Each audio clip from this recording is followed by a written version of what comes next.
It's a pleasure to welcome you to my statehood forum as a part of the Congressional Black Caucus Foundation weekend. I see Senator Michael Brown. I particularly welcome him. This forum is entitled DC Activism in the Trump Era. Yeah, we intend this era will be very short, but it is the era where we find ourselves, and I have subtitled it, Showing States' Rights Republicans that DC will help hold them accountable for violations of our rights. Now, the Congressional Black Caucus limits members to 2 forums. One of mine inevitably and always will be about statehood until the District of Columbia becomes the 51st state of the United States of America. So what is my goal this afternoon, or our goal? Well, excuse me, before I get to our goal this afternoon, let me indicate what my goal is when you consider that the House and the Senate, and yes, the presidency, are controlled by Republicans. So what can we do about statehood in that kind of political environment? Well, that is exactly the wrong attitude to take if you ever want to get statehood. So my goal is to show demonstrable progress each and every year in getting to statehood, whichever party is in power. And the reason that is the goal is because you have got to build momentum for when your party and your president does assume power, so that if you just say, well, we can't do anything this Congress, you are losing time on bringing statehood to the District of Columbia. Of course, residents have to keep working, and they're not going to keep working if they don't even hear about statehood when Republicans are in power. So I do want you to know we are making, given that goal, increased progress. Each Congress we have added to, that is to say, we have more members who are co-sponsored of the statehood bill than we had in the last Congress. We have three quarters of the House. We would really have virtually all the House. When I say of the House, I should say, let me be accurate, 3/4 of the Democrats in the House. We obviously don't have any Republicans, not at this point. And we would have virtually all the members. That's a question of logistics, getting to each member, going to the House floor and making sure they sign on. We have 1/3 of the Senate. That too is a question of logistics, but we have very strong support from our members there. And we have no problem. We have, for example, the entire Democratic Senate leadership. So what is our purpose today in the Trump political environment? Well, we want to take a deep dive into statehood today so that when we say statehood, we understand, our residents understand, that as important as equality and dignity is, there are enormous practical ramifications of not being a state. There's one figure I want to leave with you, because I would dare say many residents do not even know that we are #1 per capita, first in the United States in taxes paid to support the government of the United States of America, and yet we're at the bottom of the list when it comes to rights for those citizens who pay all those taxes. If that isn't a spur, I'm not sure there is one. The way in which we're going to look at what statehood would get us that we don't have now is to take a look at our annual fight to save DC laws. You don't see Maryland, Virginia, or any other state concerned about its own laws. a cardinal principle of federalism is that the federal government has nothing to do with local laws. But you should know that the federal government could wipe out every law we ever passed if it wanted to. That's not going to happen. But it does show you the immense power, even though we do have home rule in the District of Columbia, even though I don't have to defend every law, because they only go after ones that fit their political ideology. And we've chosen two of the most controversial to give you a sense of what has to be done, and we chose them because they have activated DC residents. Not every time the Congress decides not to pass our laws, the district residents get riled up. It does help, but I can understand why, because after all, this is an annual problem. Next year, I may have my forum devoted to gun rights. There were 9 attempts to overturn DC's gun laws last Congress. And that, of course, is perhaps the most dangerous. We've been able to save DC gun laws, but imagine what it means to have a life and death issue like that, subject to being blocked by an unaccountable set of legislators, the Congress of the United States. Well, we've chosen 2 bills that we have had we intend to have either full success and have already had partial success. September 30th is when the appropriations bills come out. These are what we call riders or amendments that are attached to the DC appropriation bill. That's the way, or the chief way, Congress uses to overturn our laws.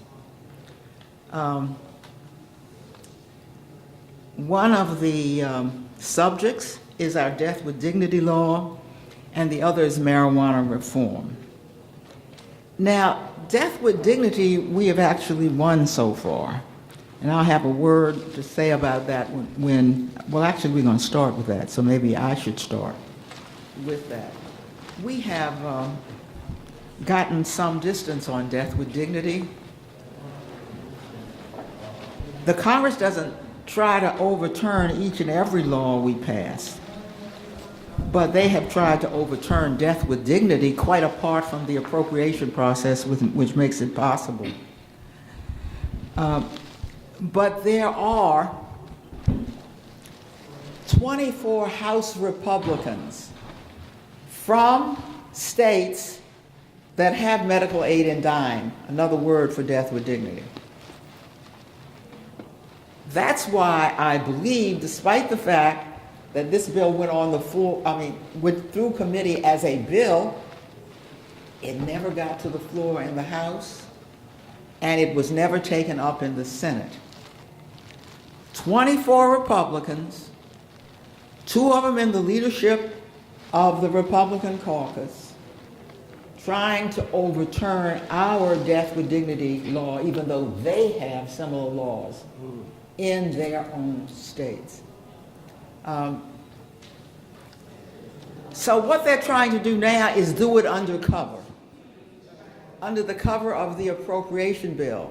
Never came up in the Senate, never brought to the House floor, even though it went through committee. And the fact that we've been that successful, particularly with the 24 Republicans who will then have to vote that the district can't have what they already have, I am hopeful that we can save death with dignity. And the strategy being used is really to focus on the Senate and to make sure it doesn't get into what we call the omnibus bill. And again, I predict we will have some success with that, as controversial as that bill will be. So this forum is divided into 2 sections, and we're going to begin with the Death with Dignity section. Again, as an example of why we must become the 51st state. And the first, we're going to hear first from Councilmember Mary Che, who introduced and was a chief, I'm sure, guide to getting that bill passed in the District of Columbia. She's on the Committee on Labor and Workforce Development, and on the Committee on Health, and the Committee on the Judiciary and Public Safety. And I'll introduce the other two participants in this particular forum, this particular section of the forum, after Mary speaks. Councilmember Mary Che. Thank you very much.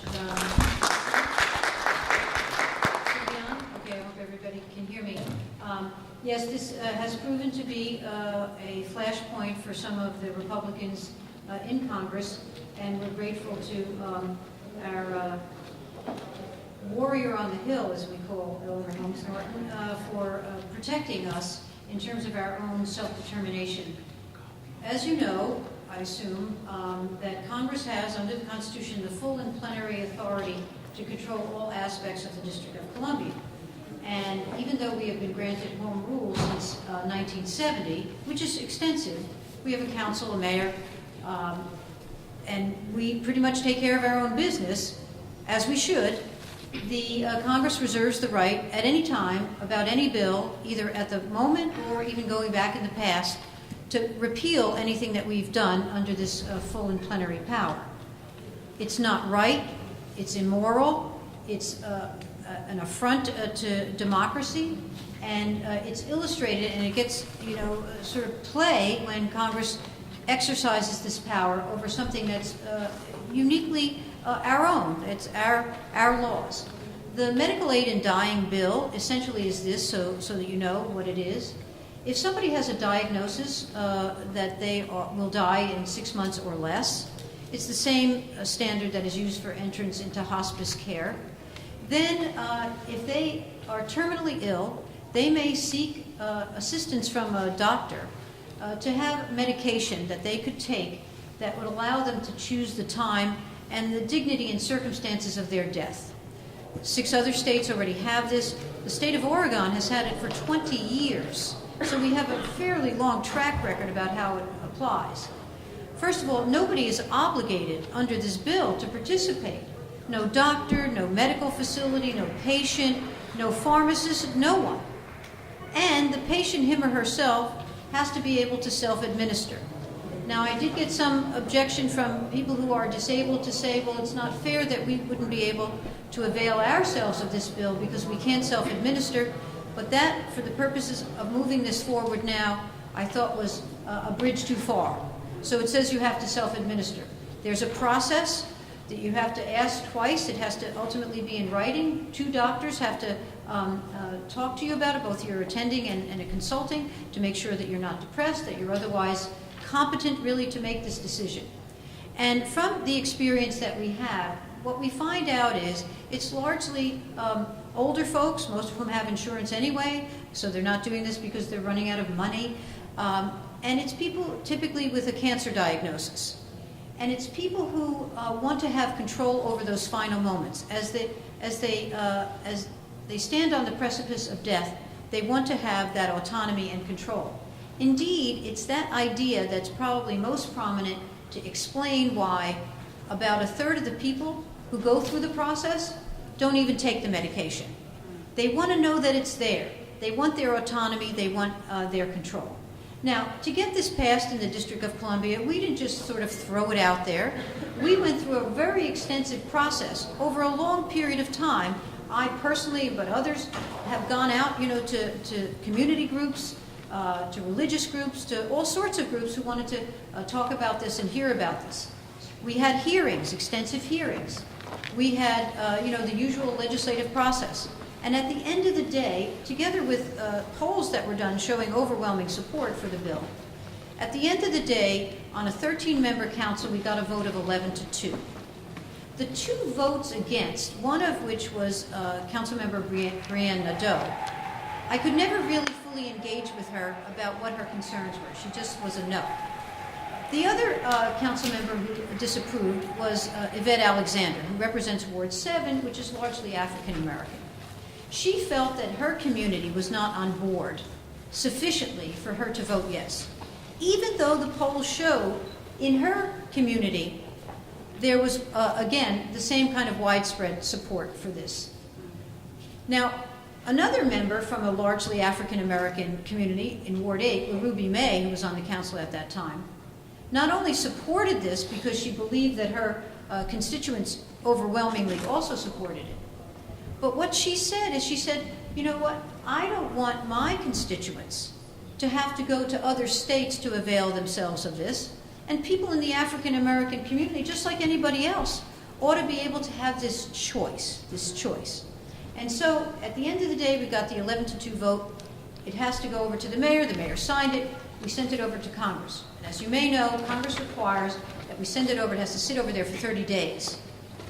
The first way they can get to our legislation is through a disapproval resolution for the House and the Senate, but they have 30 days. Usually they're not organized enough to act in 30 days, and so we have the benefit of the most powerful force on earth in our favor for that procedure, inertia.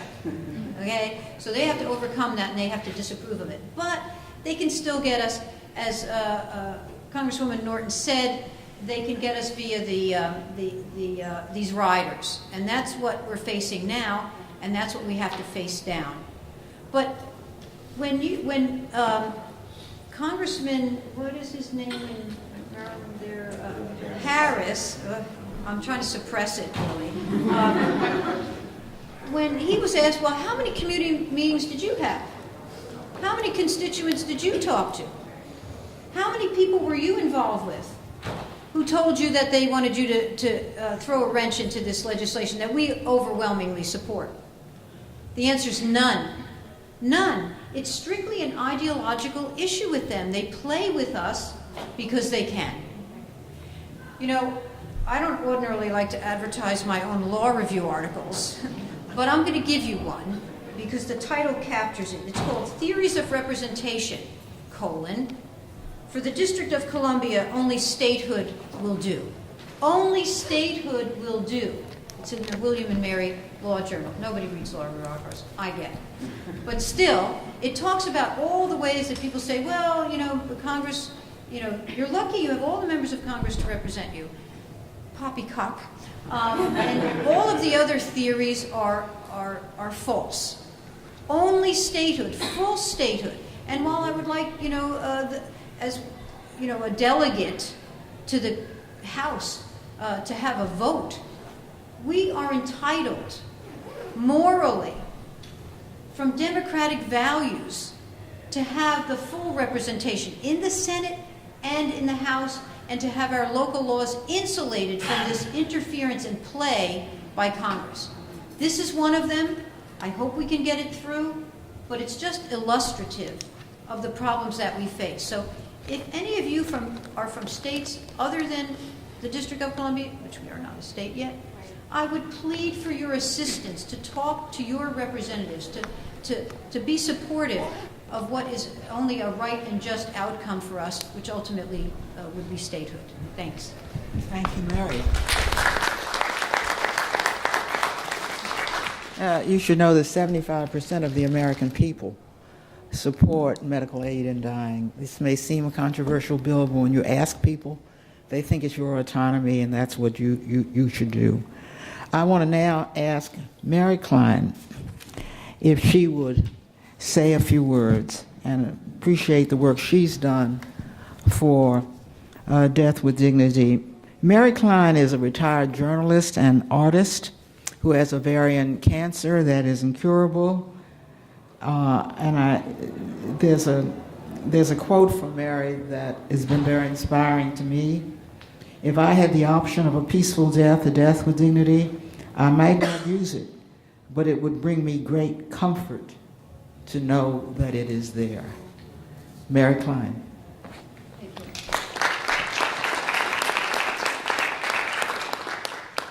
I'd like to thank Congresswoman Norton and members of the Conservative. Speak into your microphone.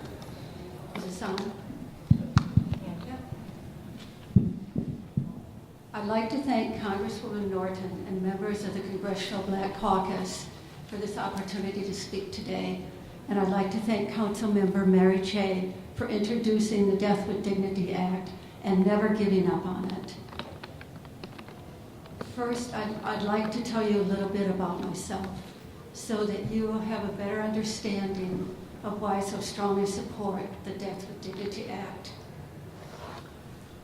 I don't know how long I have to live. I have terminal ovarian cancer. 3 years ago, I was diagnosed with advanced cancer that had spread throughout my body. 3 weeks later, I had radical surgery that took 42 industrial strength staples to stitch me back up.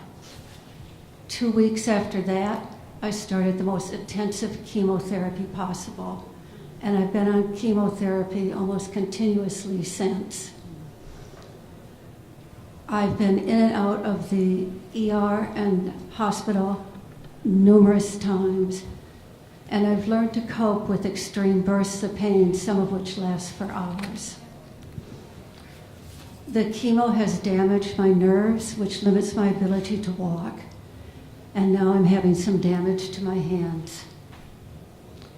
So despite all this treatment, my cancer continues to grow. Right now, my doctor's looking for a treatment that will slow the progression of my cancer. We just tried a targeted therapy, it didn't work, and now I'm on a strong chemo, and I'm hopeful that will. So I'm telling you all of this so that you will understand that I'm doing everything I can to extend my life. I want to live. But this is a battle that I'm losing. I can't win it. And when I have only a short time left to live, I would like the option of a peaceful and dignified death. Opponents call medical aid in dying suicide, and it's not. Suicide is when someone who's healthy kills herself. It is the cancer that's killing me. My doctors and my nurses that administer the chemotherapy understand this, and they support medical aid in dying. My wife, my family, my friends, and even my neighbors support medical aid in dying in the DC law. This overwhelming support, and it has truly surprised me, and I feel truly fortunate for it. This overwhelming support illustrates that the majority of residents in Washington, D.C. want to keep this law intact. My support for medical aid in dying does not mean that I oppose palliative and hospice care. I already have palliative care, and I anticipate going into a hospice in my last months of life. In Oregon, 94% of the terminally ill patients who requested the medication in 2014 were already in hospices. Medical aid in dying is part of the continuum of end-of-life care. As Councilmember Cheh mentioned, our law is modeled after Oregon's, and there has never been one incident of abuse of this law. I know there's been a lot of fears, but they have not materialized in Oregon or any of the other states that have approved medical aid in dying. It is only an option. You have to have, you're terminally ill, have less than 6 months or left to live. Have 2 people certify that, 2 physicians, that you have 6 months or less to live, and also certify that you're mentally competent and that you're acting voluntarily. The patient, such as myself, would have to take the medication herself, and you're under no obligation, of course, to take the medication. As mentioned, I would find great comfort and having the medication. And I don't know if I would take it or not. But it is this sort of life raft through this very difficult time when you face a lot of pain and suffering. As you heard, the Death with Dignity Act is strongly supported by the DC Council, by the mayor, by Congresswoman Norton. And despite this overwhelming support by the majority of DC residents, there's some members of Congress that want to overturn our law. In doing this, if they were to succeed, they would be opposing their will and their beliefs on me and taking away the most personal of options and decisions, how to die. I don't think that this is the role of the federal government. Thank you for listening to my story.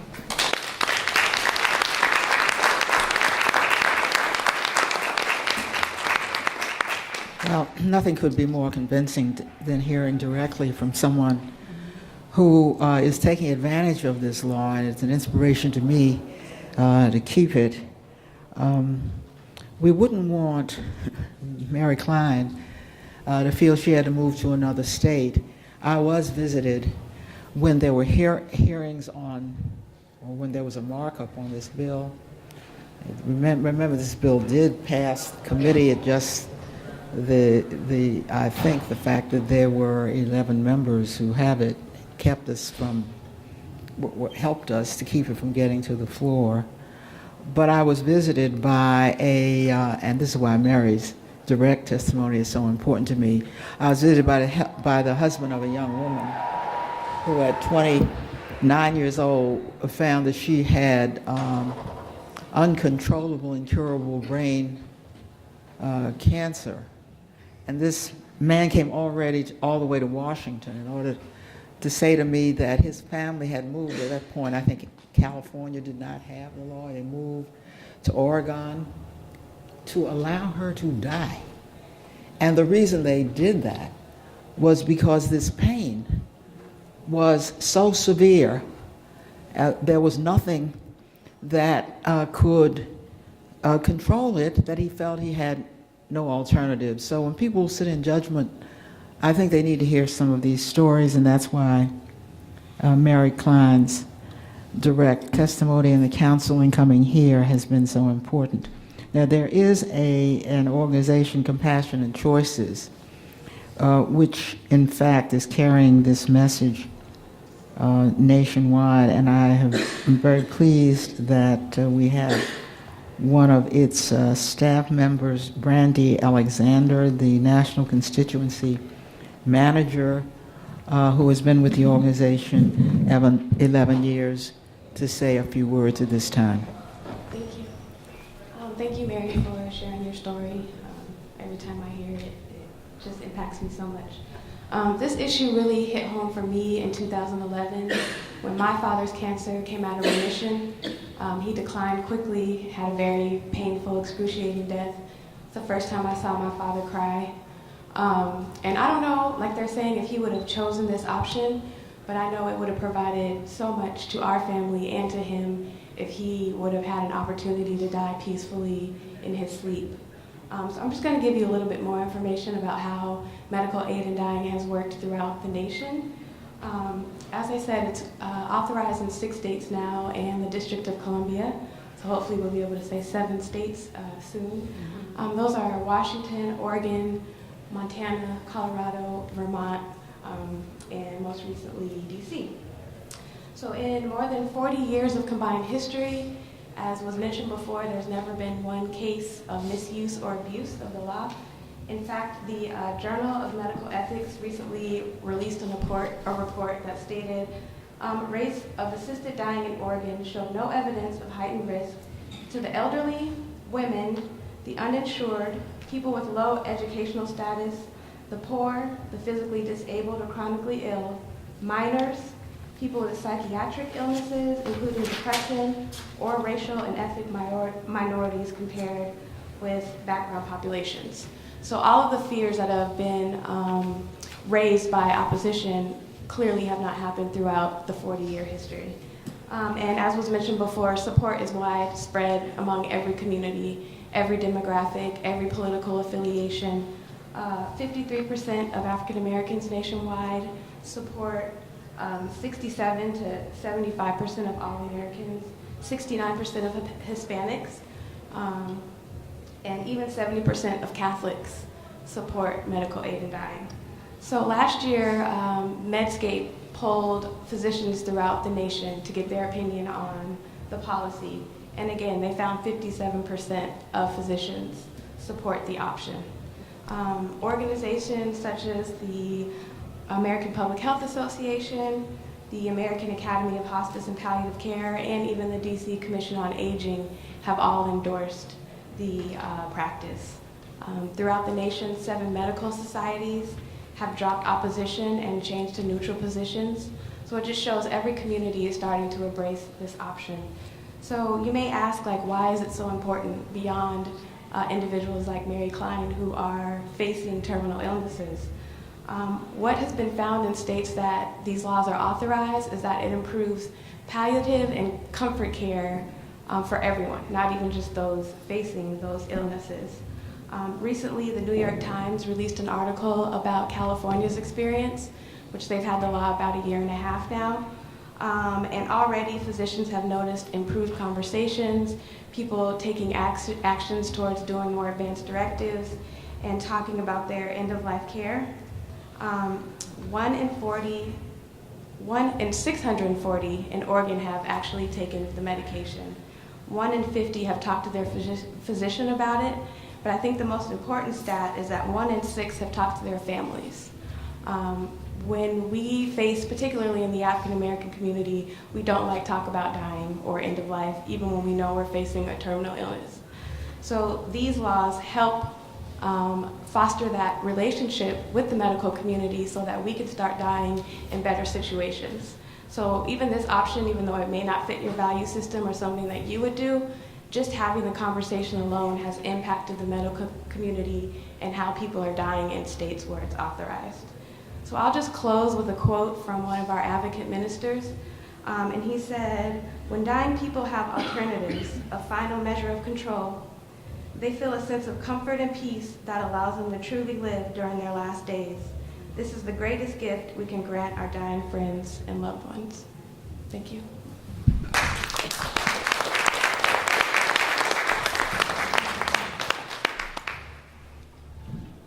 Thank you very much. Before we go on to have questions, we really do want questions and feedback. I want to go on to the next piece of legislation, marijuana reform. This bill we were able to save, and this is recreational marijuana, only because the Republicans don't always know how to write a bill that would block one of ours, and so their writer said that the district could not carry out its marijuana policies.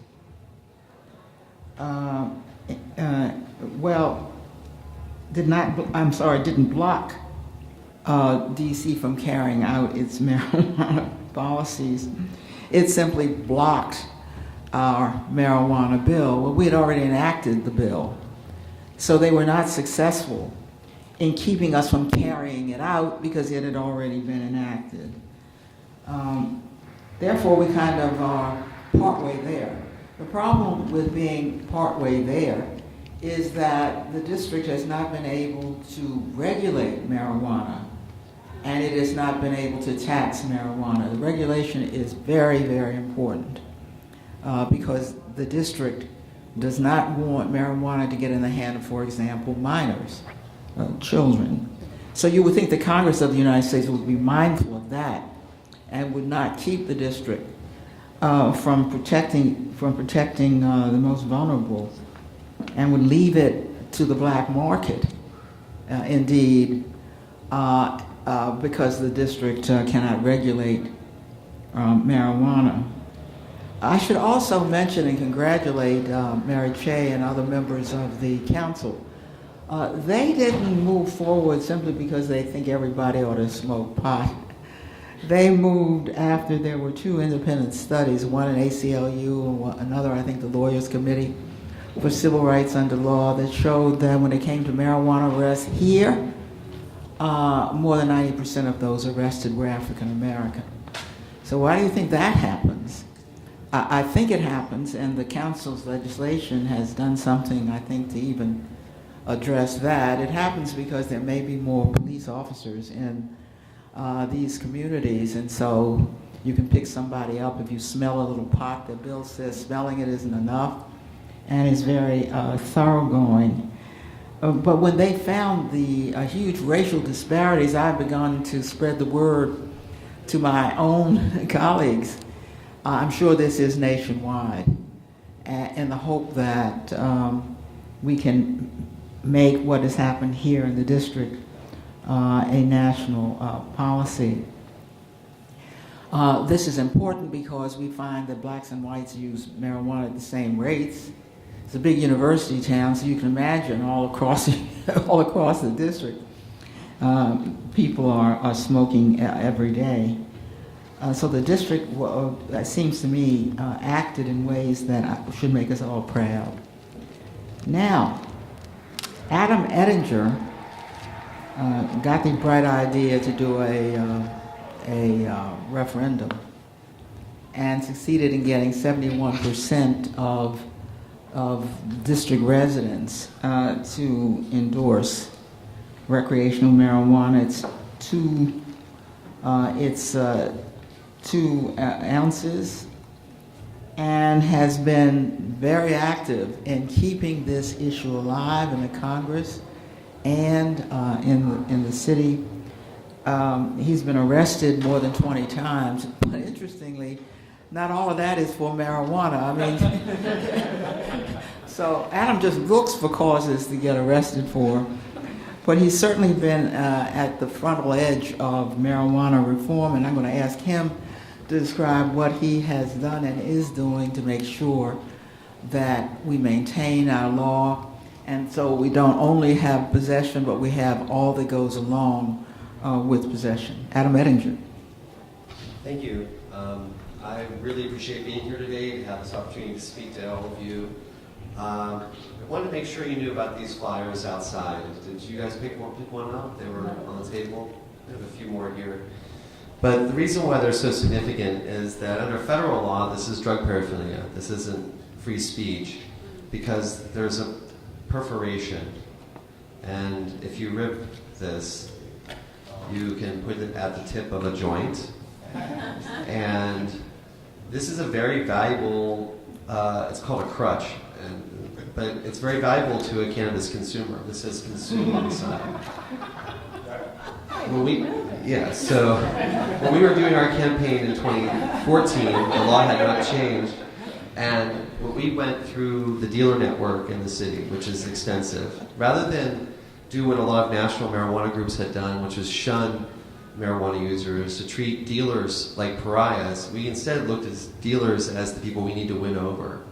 And other states, like California in 2010, the home grow and sort of Emerald Triangle counties voted against legalization, and this is where most of the marijuana in the state was being grown, because they saw it as their way of life being taken away.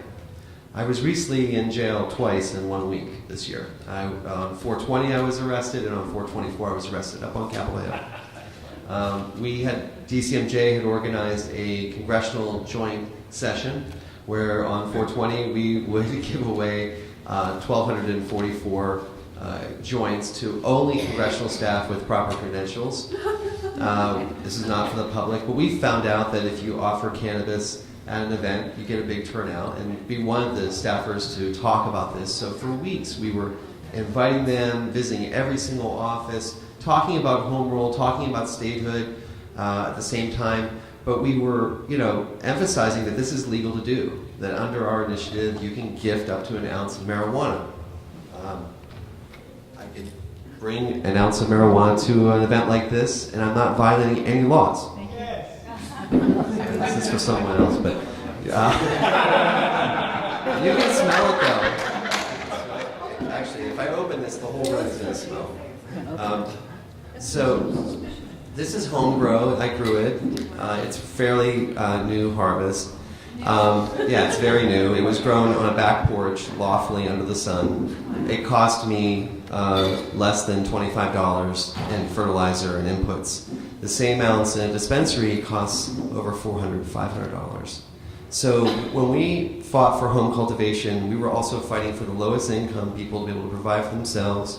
We were fighting for the idea that the market should not be controlled by big business or drug dealers, for that matter. It should be in the hands of every person. So every Washingtonian can grow up to 6 plants in their home, 3 mature, 3 immature, no more than 2 people per household. The second I offer to sell this to the councilwoman here, I'm violating the law. So, but I can give her the whole thing, and no, I'll give you some,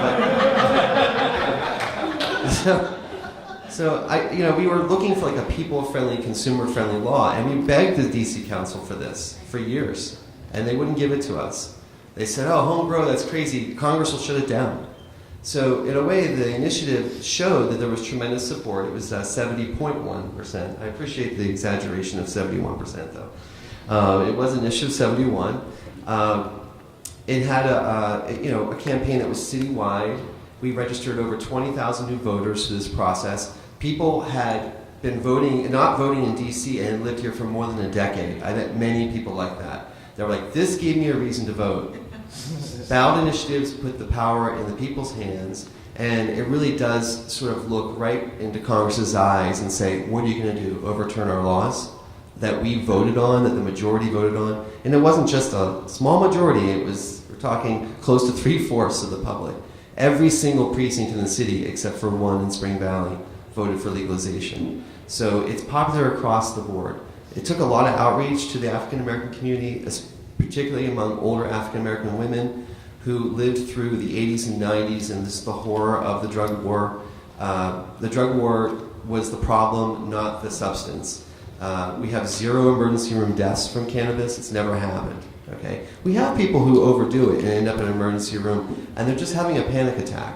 But they think that they're having some crazy health issue, but actually it's one of the safest, most therapeutic substances known to man. And one of the DEA's own administrative law judges wrote that in an opinion about 20 years ago. So we know this is safe. We know that people can produce it for themselves. We know that it doesn't need to be overregulated to death. In the interest of time, I'm just going to highlight some of our actions this year. I mentioned that I was in jail twice in a week. While I was in jail, it was like a non-stop discussion about drug policy with the people in jail. Nearly everyone I met in jail was African American, about 80 people in the bullpen the next morning after we spent the night in Central Cell Block. Only one other white person, he was there because his wife called the police on him.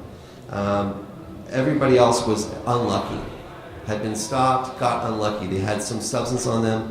MDMA, I couldn't believe how many people were in jail for MDMA, which right now there's an FDA study to make MDMA available for PTSD. It's already in phase 3. In a few years, you'll be able to go to a psychiatrist and get MDMA for PTSD, for trauma. There's trauma all across our society for all kinds of reasons. I realized in jail, while people were using MDMA in jail, that the conversation drifted into, I don't support legalization because this is the only way I can make a living. I heard this from so many black men in jail. It was only men, by the way.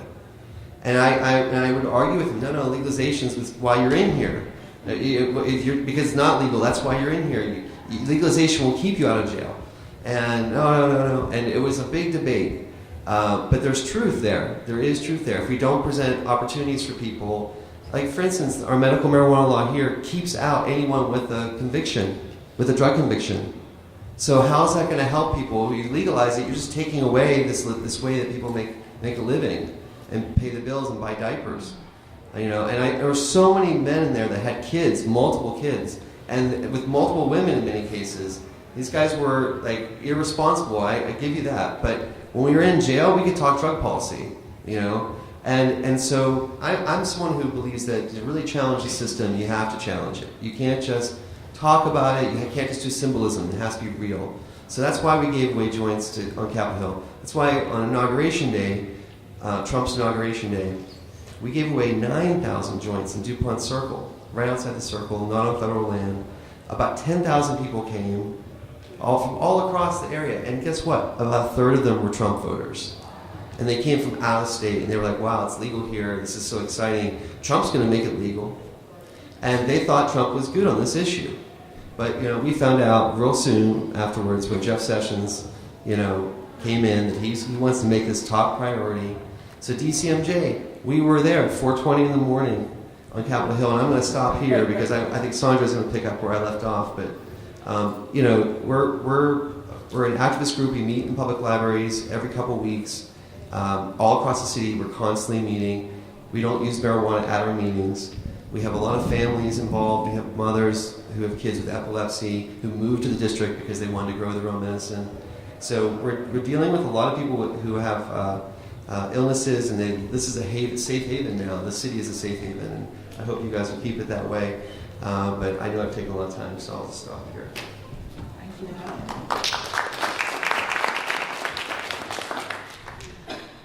Adam mentioned Attorney General Sessions. He wants to ban even medical marijuana. He wants to keep the states. Remember, the states who are doing this, I think there are 7 states now, are doing it because the Obama administration said that they would not prosecute if legal in your state. Now, why anyone in a major law enforcement position would want to come back into what could hardly be felonies? We're talking about users here. In fact, we're trying to get rid of the felons by making marijuana, and particularly medical marijuana, which has long had almost 3/4 of the states. So you can't go back to the 1950s. We thought it would be important, therefore, to let you know the stretch of this issue. And I'm very pleased that Sandra Battle, who lives in subsidized housing in Ward 7, I think she lives in Section 8 housing, has agreed to come and talk to us this evening. She uses medical marijuana, but because she lives in subsidized housing, she's at risk if she uses it. So I would like Sandra Battle at this time to describe her experience with medical marijuana. Thank you. Here.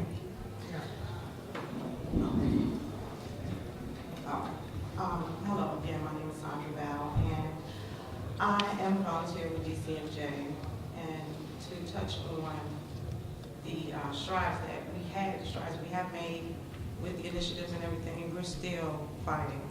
We made a visit to AG Sessions' office because of the comment, well, one of the reasons, because of the comment he made about good people don't use marijuana, which is very much incorrect. I can assure you all, I'm a great person. I'm a mother of one, I'm a grandmother of one. We all live in the housing, in subsidized housing. I have fibromyalgia as well as chronic fatigue, which causes a type of pain that in one of the doctors I've seen is akin to cancer pain, not on the level of being terminal as I can appreciate and understand what Miss Mary is going through. Not been in that ill, but I have been to the point of not being able to get out of my bed. I've been having it at the point where it took me an hour just to shower and change into more pajamas. I lost my job, I lost my home, which is how I ended up in subsidized housing. And the blessing that it is also, unfortunately, a trap for me.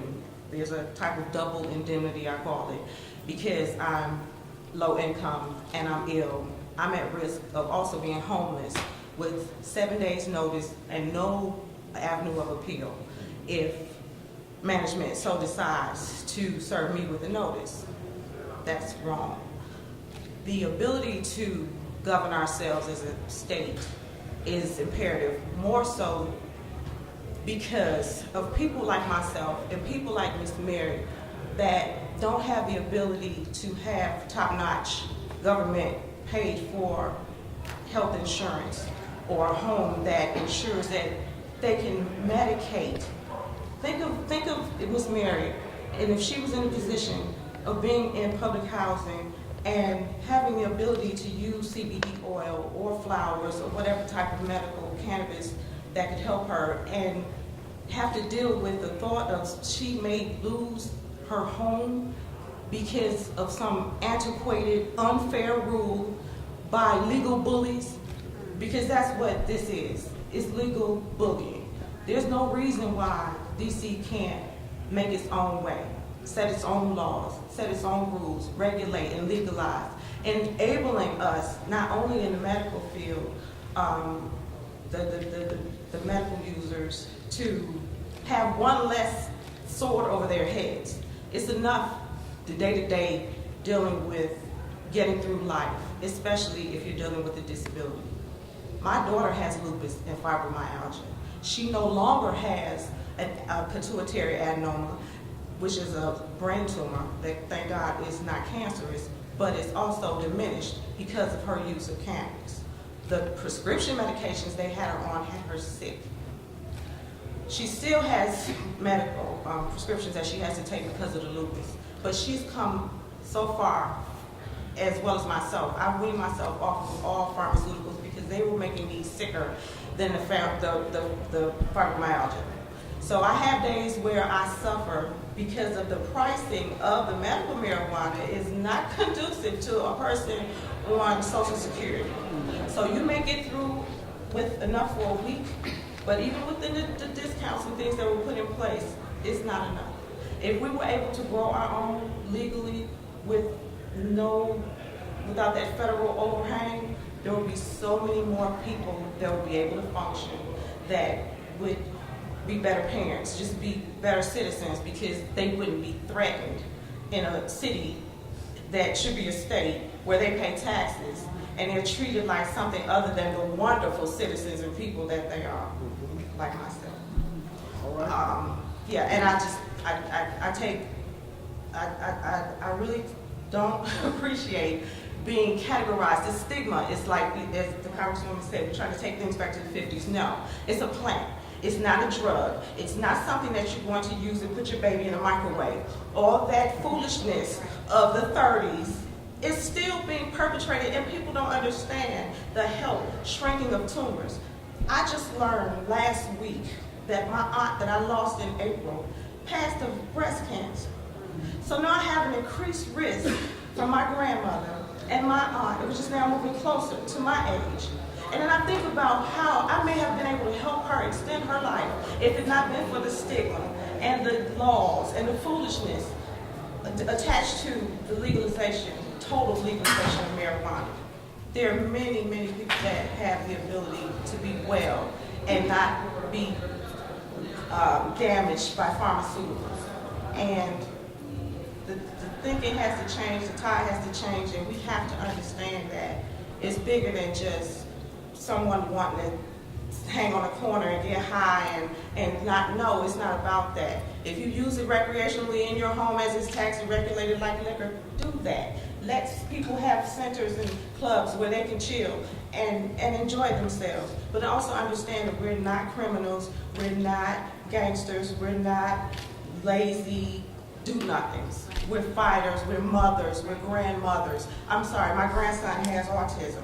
I got 3 big things going on in that subsidized apartment that I deal with without pharmaceuticals, without any other illegal drugs, as they call them. I don't consider cannabis a drug.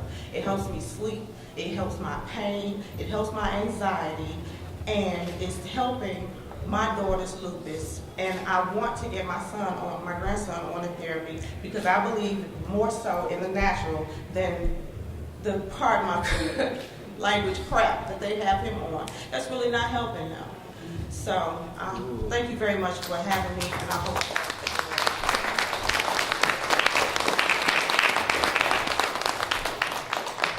very much. I think you'll agree before we move on to feedback or questions from you. And this has been very informative and sometimes moving presentations, but we are, where was he? We are very fortunate to have visit us Steny Hoyer, our whip. That's the second in command in the House for House Democrats. And if we are able, for example, to preserve the Death with Dignity legislation, it will be because we have leaders like Steny who are always there for the district. If we're finally able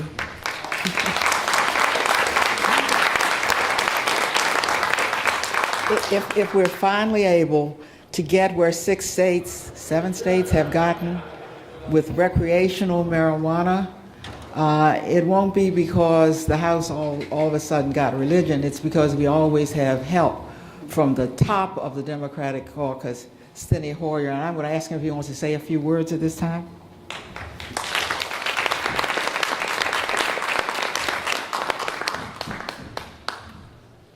I love Eleanor Holmes Norton.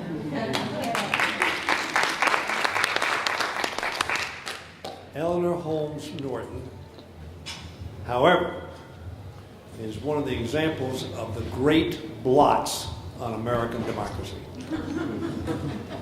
And that is that Eleanor Holmes Norton doesn't have a vote on the floor of the House of Representatives. Let me say something about this. I'm talking at every forum that I speak at about the necessity to preserve and protect and fix the Affordable Care Act. I hope all of you are energized on that, because in the next 24, 48, 96, 180 plus hours, the health care of millions and millions and millions of America is going to be at risk. Amen. And I'm not going to go into all the details, but I want to say something. I don't know whether you've seen this. Ron Johnson, who's one of the co-sponsors, and he keeps talking, and very, very frankly, Lindsey Graham keeps talking about states' rights. Oh, yeah. States' rights, when I was growing up, meant states' rights to discriminate against people, to shut people out.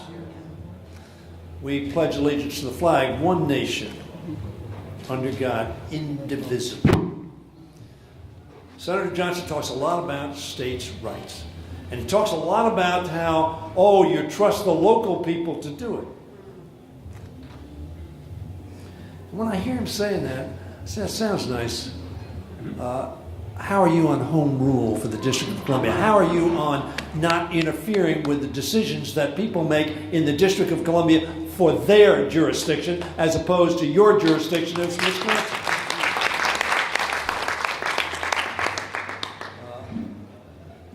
I've had the privilege of working with Eleanor for a long period of time now. I don't know that I've served with a more effective member of the Congress of the United States. And she hasn't got a vote, but she has a voice, and she has energy, and she has an intellect that is compelling. And she has used that intellect so constructively in so much of America's life, including, of course, making sure that people were treated fairly and with equality based upon the content of their character, not any other arbitrary distinction. So I'm pleased to be here with you for both Eleanor Holmes Norton, who represents so well the 680,000 people in the District of Columbia. You know, that's a congressional district. That's a congressional district. She represents about the same number of people I do.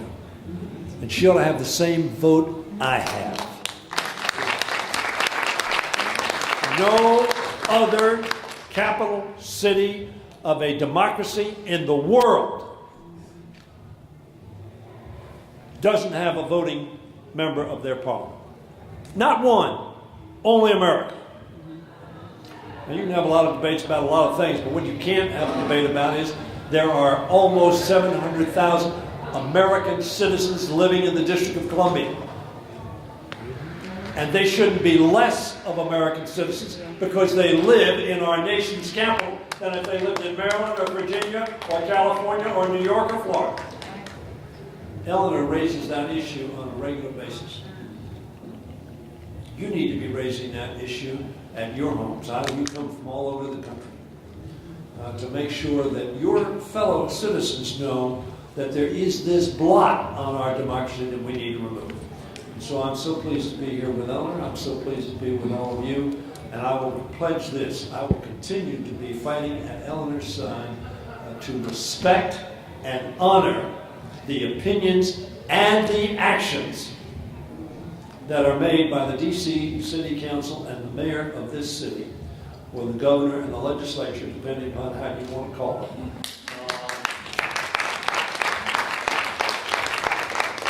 That reflect the people's views in a democracy. That's what we have pledged ourselves to do. We don't do that so well in the Congress of the United States dealing with the District of Columbia and the residents of Washington, D.C. We need to do better. You need to help raise that issue on a repeated basis so we will do better in the future. God bless you, Eleanor. Thank you for all of you.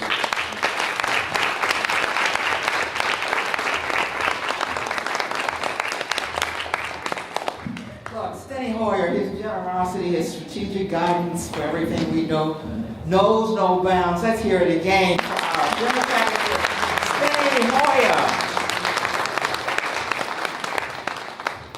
Now, it's all yours. You have really heard some extraordinary participation here. And so I'm inviting your questions or your comments for anyone on our panel, either subject, death with dignity, legislation, marijuana reform. Speak up and tell us your name and then to whom you are addressing your question. Hello all. Thank you so much for your time, your words, and your energy. I genuinely appreciate it. It's good to see you all, especially these three are new. I have never met you three, and I appreciate your stories, especially Lord Stephen, one of my churches, and testimony. Thank you for just being strong enough to share your testimony. But I'm a founder. My name is Trey, but also known as John Harris III. That's my person that does federal contracting work. And some issues that I've dealt with in my work is that it's legal to do my ministry in the District of Columbia, but it's illegal for me to do my ministry at the end of the 70 bus. So while I'm in the district, I don't deal with any issues with law enforcement. We have a very strong understanding, especially given my training and association with these two young men right here. But when I go out to Maryland, I deal with a little bit of oppression, which included having my house taken away from me while I was locked up for charges that they dropped. But I've raised like millions of dollars for Friendship Place, and I've been sponsored by Friendship Place. Yeah, that's how I was associated with you. Like, I used to work with National Coalition for the Homeless, raised millions of dollars. Ben Cooper Awards are coming up, so I'll probably see you there. And I still don't have housing, even though I've helped raise millions of dollars for a nonprofit that's supposed to be ending homelessness. They told me they didn't have money on the budget, but I was in the board meetings that showed how much money that we had. So I'm supposed to get some shoes or something for them tomorrow. But I was wondering how, as someone who works consistently and tries to keep the money out of the trust that I have in the work that I'm supposed to do, I blindly trust the work that I'm supposed to do, how do I get access to the assets to make sure that I can keep doing the work effectively and not have my mental health be damaged? Because recently I was given a diagnosis of like schizoaffective, but I didn't have that before I started doing all this military contract work. And so like now I have a diagnosis, I have a track record of working in this field legally, being clear with the federal government and the local government, and having the funds to support my work, but not getting access to my assets because of my political involvement. So I was wondering, how could I get some type of support and just having simple basic housing and smart trip without having to worry about that?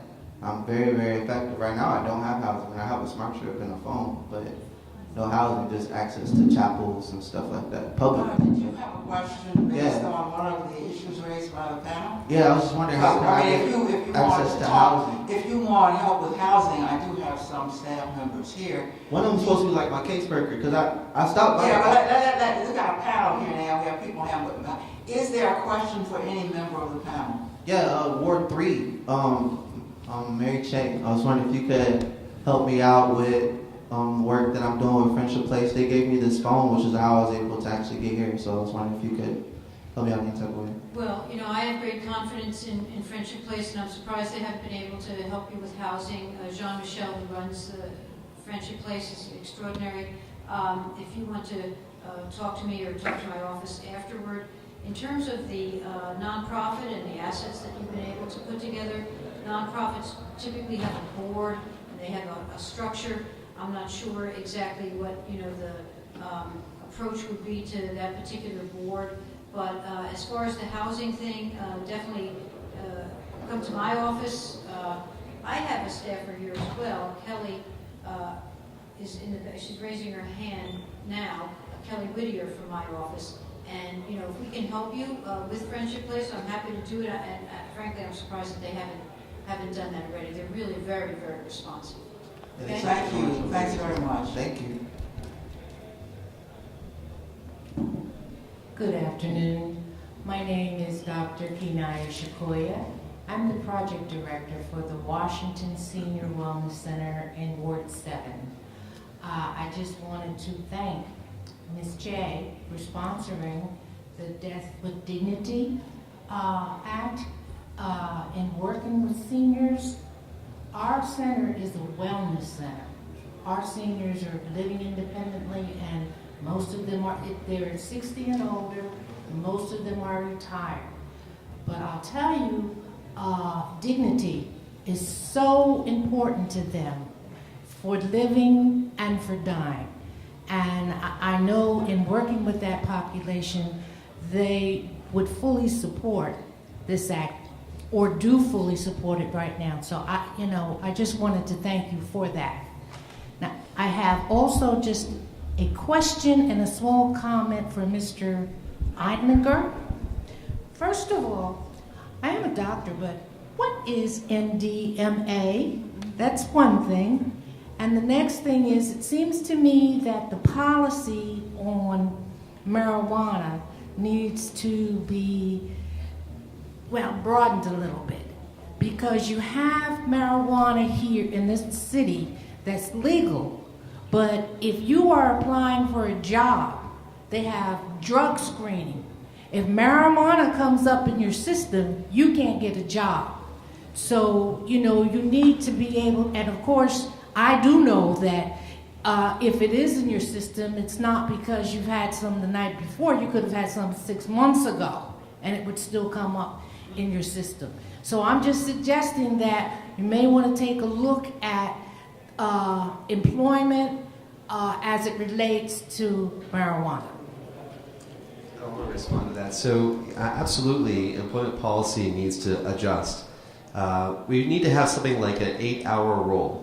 So if you used cannabis the night before, you go to sleep, it's more than 8 hours later, you're fine. You're not under the influence. It's not going to impair you in any way. It's correct that marijuana stays in the system for up to 45 days. That's probably the most sensitive test, not 6 months. But still, you could have used it at a party and 3 weeks later applied for a job, and then they're like, we need some urine, and next thing you know, you're failing the test. We used to test in our criminal justice system everyone for marijuana. So that ended just before medical marijuana came online. But it was very expensive for the district government and the courts to have to test all people on probation for cannabis and then they found out people were regularly violating it and because they were using it. We have to ask ourselves, is cannabis safer or marijuana safer than alcohol? It is. I think people can perform better in the workplace if they give up alcohol and they use cannabis as a substitute. Last thing about MDMA. MDMA is the drug ecstasy. Maybe you've not heard of that drug, but MDMA is like the actual name of the drug, and it was popular in psychiatry up until the early 80s as a treatment for people who have experienced extreme trauma. So people would take it with talk therapy, and it would help talk therapy immensely. Today, this study by the Multidisciplinary Association for Psychedelic Studies, MAPS.org, has shown through phase 2 FDA clinical trials that soldiers who had untreatable PTSD, this is PTSD that they've tried other things and nothing worked, could find relief, as much as 70% of the subjects. And now we're in phase 3, which is a much bigger study, and if it succeeds in phase 3, then probably within 3 years, psychiatrists will be able to recommend MDMA with talk therapy for all kinds of PTSD sufferers, men and women, not necessarily victims of war, but victims of natural disasters, people who witnessed horrible accidents, people who have been raped. There are just a whole slew of people that are going around depressed and with trauma and are easily triggered. And through this therapy, they're able to come to grips and accept what's happened, talk it out for the first time in many cases. So when I was in jail back in April, overnight, some prisoners had smuggled MDMA into the jail and were using it while, the federal marshals just around the corner. They had it in their clothing and things. And afterwards, the conversation was amazing. Like, it was basically jailhouse therapy, and I learned all about the trauma. We're like on the 3rd generation of drug war victims. The kids who grew up in the drug war in the 80s and 90s, like, they're grown up now, and they're dealing. They're like the 3rd generation. And that's how it was described to me. I'm not making this up. And so, they haven't had fathers for so many generations that the whole world revolves around dealing drugs and sort of the gang life. And I feel like rather than just like demonize these people and put them on the edge of society, it's actually really important to have a dialogue and talk. And it just happened to be in a jail cell where that was going on for me recently. But anyway, I was trying to convey that, but I don't know if it all came out. So MDMA is a pill, and it's sometimes called Molly. You've heard that description? But that's not MDMA. Most of the time, that's a combination of other drugs, and so you really don't know what you're getting, and there's no accountability. You could be taking a pill that you buy off a street dealer and have a horrible reaction to it, and you have no idea what you took.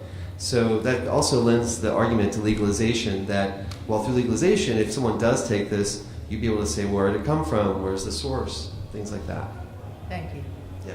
Well, wait, that's not marijuana. No, it's not. I mean, I think we need to start thinking about all drugs being non-criminal penalties. The idea that we put people in jail for cocaine still and for LSD and MDMA, it just doesn't make sense. That's my opinion. I think it's because it basically empowers the police to go into any community and say, we're looking for these drugs, and they will find them eventually. And then they'll justify the entire police action because they found these drugs. Rather than saying, this community has a drug problem, we need to send counselors, we need to send people in, psychologists in, we need to find out what the root of the problem is, not put these people behind bars, because that just breaks up families, it denies people opportunities, and it costs us a fortune, $50,000, $60,000 a year to put someone in jail. We could do so much more with that, right? So that's Thank my you, Alan. Okay. All right. Senator. Hi, I'm Michael Brown, and I'm one of the United States Senators for the District of Columbia. However, my most distinguished accolade is I've been arrested with Adam Eidinger. I said that to a friend of Adam's one time. I said, I've been arrested with Adam. And she looked at me and said, who hasn't?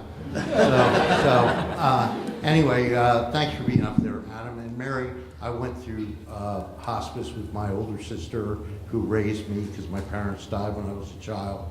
And I agreed to help her, if necessary, take her own life. At the end of her life, fortunately, that didn't happen. But God bless you for having the courage to stand up, because this is very important legislation. And that leads to my question.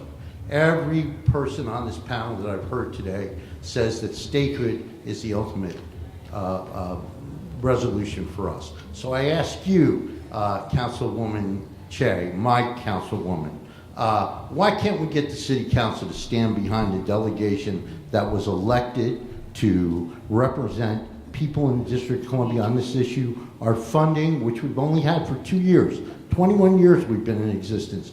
2 years we've been funded. Next year it's been cut. We have, for the first time in the 215-year plan, Tennessee plan, been absolutely, totally removed from the plan. What can we, come on, Coach, put us back in the game. What can we do to get you to support us? I'm ready to put you back in the game. Thank you. What does that mean? Can I quickly respond? We talk a lot about statehood for the district, but we need the Secretary of State of Maryland and the Attorney General of Washington, D.C. to sue Virginia and get back Northern Virginia before we become a state. And then Virginia will go red and D.C. will go blue, and there'll be no political gain for either party, and that's a viable solution versus a win-win for Democrats and Republicans get nothing. You got to give the Republicans something, and those Northern Virginia Democrats who are voting and overwhelmingly flipping that state blue each year, come back home. This is your home. Good afternoon. My name is Theodore Wilhite. I am a 2L student at the David A. Clark School of Law, the University of the District of Columbia, better known as UDC. So thanks to the hard work of Eleanor Holmes Norton, as well as our councilwoman for Ward 3, Ms. Che. I'd like to thank you for the work that afford opportunities for students like myself to be able to attend school in the district. My question is tied to statehood, but it's also associated to a question I posed to the mayor a couple of years ago. And it was, how can you have statehood without a good sense of academichood when your higher education system within the district still, we've made some huge progress as it relates to the work that we're doing. We recently passed our middle states accreditation. We passed all 14 standards with 11 accommodations, which is, exceptional. However, for students like myself in the district, the cost to be a student is higher than a lot of our peers. I mean, there's housing for a few hundred students, and most of them are probably athletes who aren't even district residents, who are, transfer students, they come from out of state. Also, we pay for Metro at the full rate.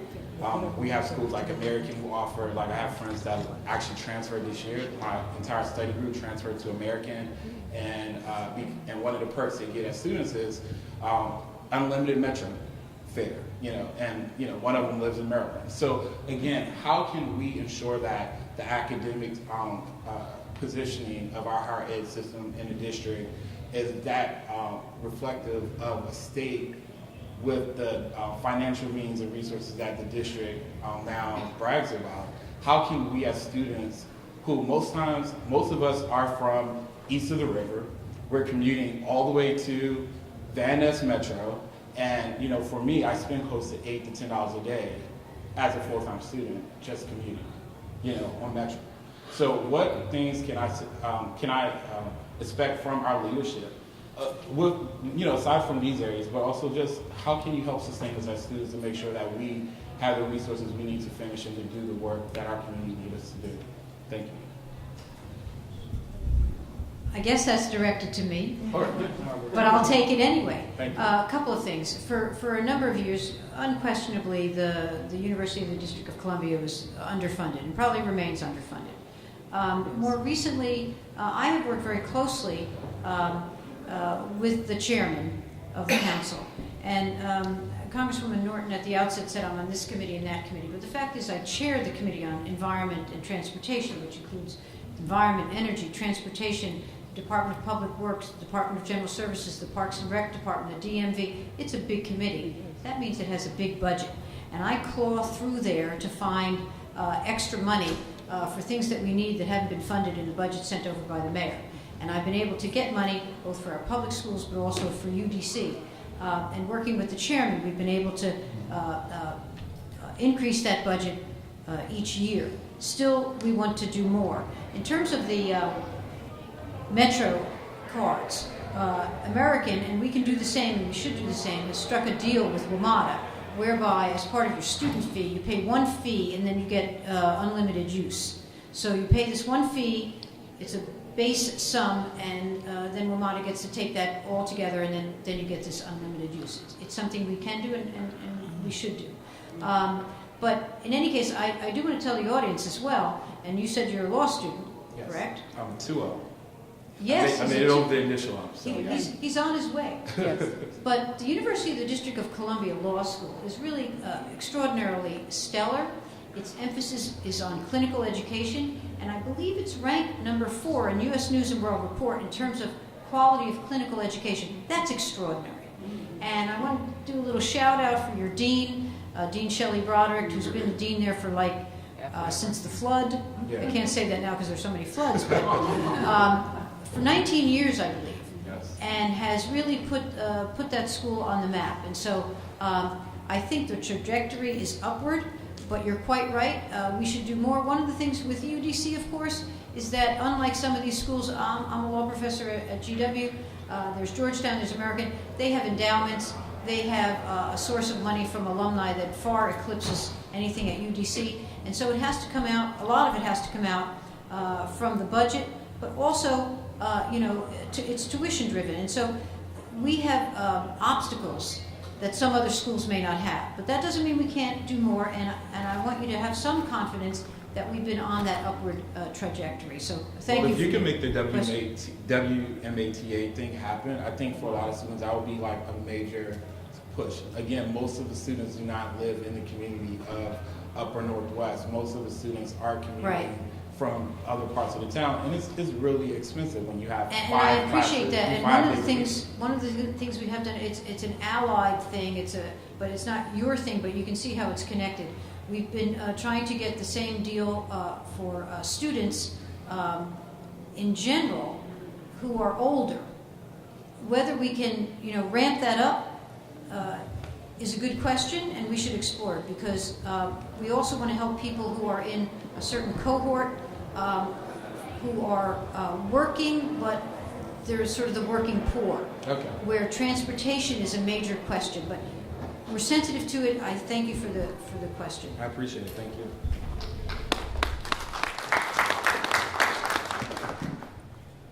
I have to pull this down. I'm a little short. I just want to thank everyone on the panel because it's extremely important that we make statehood and the right to rule ourselves and rule our own fate an everyday issue. It should be about your everyday life. It shouldn't just be an academic issue. It should be about how you live your life. And I do want to say I also was arrested with Adam. So, Senator Brown, you're right. A lot of people have been. Represent Stand Up for Democracy in DC Coalition, which is one of the original organizations founded 20 years ago for statehood. And I want to make sure that we understand if we are pro-marijuana, anti-marijuana, if we are pro-women's rights, anti-women's rights, pro-women's choice, anti-women's choice, we should never be divided about if we're pro-statehood. This is about us having our rights as citizens, just like anyone else in this country.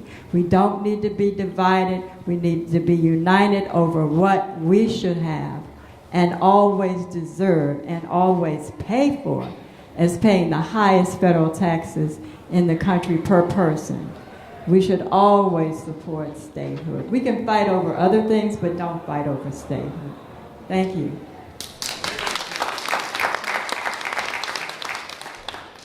Good afternoon. I'm Theodora Brown. I've actually worked with Senator Brown on the Statehood Initiative for a couple of years, but that's not my question today.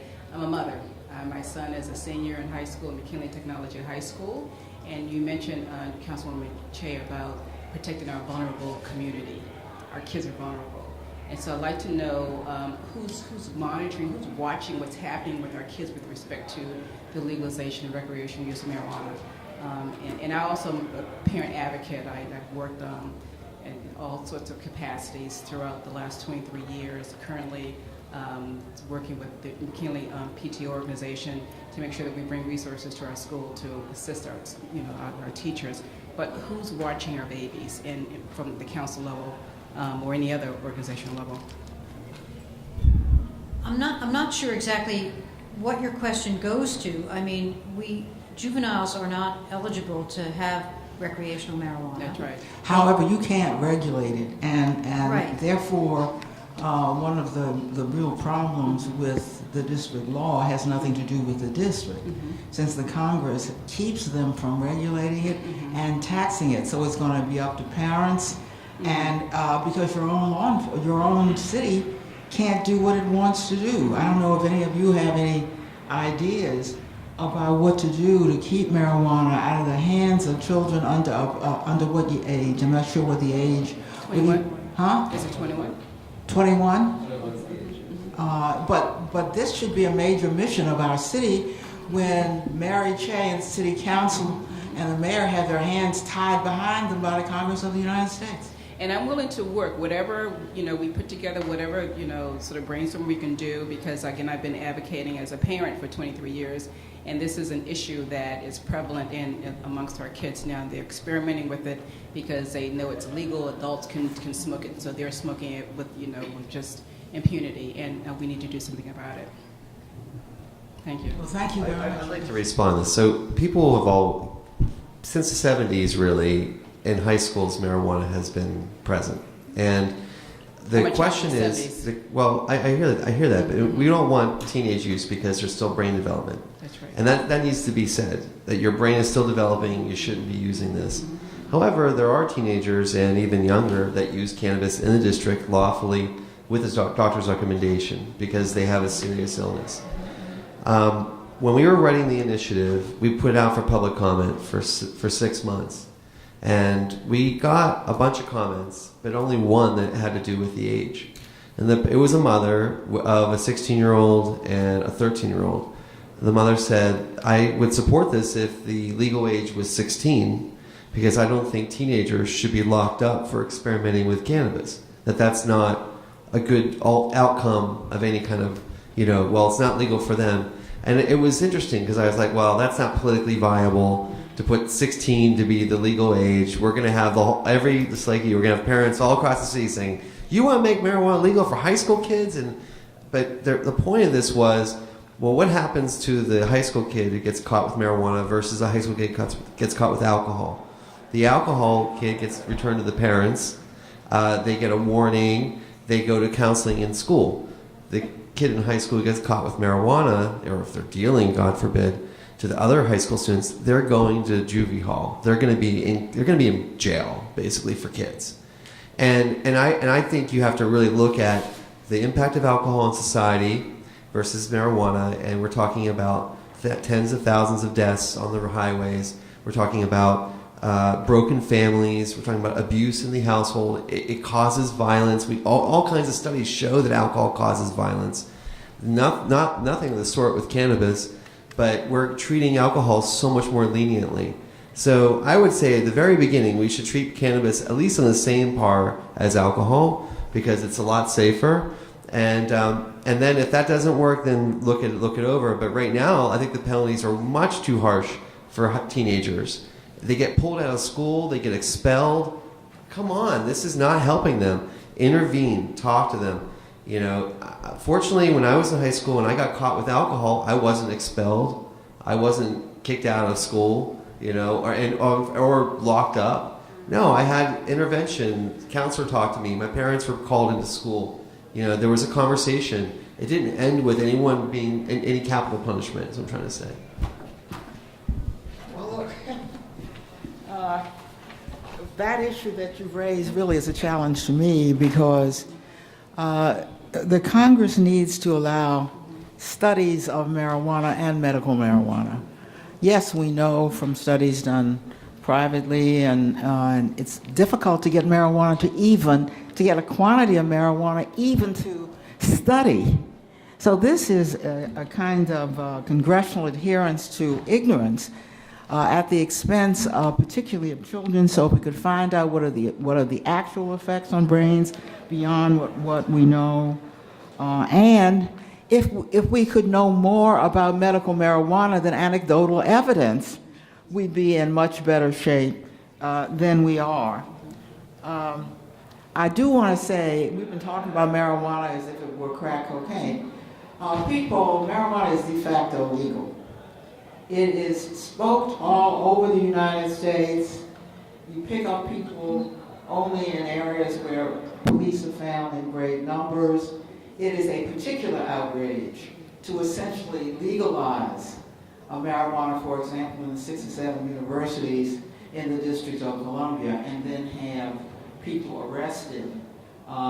Even in the District of Columbia, I congratulate Councilmember Mary Che and the council for going as far as they possibly can to make sure that you don't get picked up for smoking marijuana. Look, you've heard about 2 laws that are under siege from the council. I appreciate that death with dignity has already animated DC residents, and I have predicted that we'll be able to save death with dignity, that the 24 House members are going to have to explain themselves more than they have. They ducked, and I think working in the omnibus, we should be able to save death with dignity so that Mary Klein, Compassion and Choices will not wonder whether or not Congress is going to come down on them. With marijuana reform, yes, we're not as far along. You can have possession of marijuana, but we've just discussed what is left open. And the last people we want to be vulnerable are our children. Finally, let me say this for statehood, because what in fact brings us here is that we are not a state, and therefore the Congress can do what it's trying to do to us with these 2 laws. So I have been trying to encourage some of our really quite large number of tech-savvy people to form a social media group to, in fact, get the word out to the Congress to the country what they do not know. My greatest frustration about statehood in the Congress and about the laws that you've heard here today is that most Americans haven't heard it. Most Americans think that we have the same rights that they have. But we have found that there are new ways that do not cost money, and I can understand the frustration of Senator Brown, that do not cost money, but in fact are better at informing people and even organizing people. My best example is Black Lives Matter, which essentially had no organizing techniques, had no money, and put on the map the most severe problem of facing many African American men in our country. It can be done. I can't do it because under House ethics rules, I can't even organize a group to do it. So every time I have access to my own residents, I invite them to come see me so that we can talk about putting out a group. Imagine what we could do if, to take Mary Che's bill, where people came actually to the Congress and protested. But we didn't have any organized way to get the word out to those 6 states that already have it, and therefore to bring pressure on the Congress. On marijuana, and yet 75% of the American people support death with dignity. And therefore they probably think we have the same thing they have. So what I think is the next step for those of us who support statehood is not doing what we do every day. I mean, I'm on every handle you can find, social media handle you can find, but on various subjects, and I'm sure some people are on their own statehood every day. But it needs to be organized. Everybody needs to be talking about the same thing. One way to approach it, of course, would on a certain day, everybody be talking about death with dignity. If we could get on social media in an organized way, even twice a week, because there was a group who was committed to making that happen, who were tech savvy or who were into social media, we could make, tremendous progress.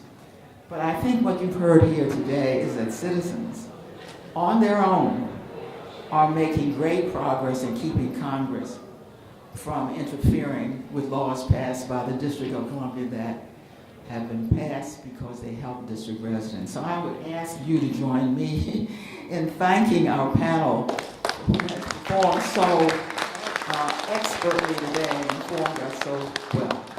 Thank you all for coming.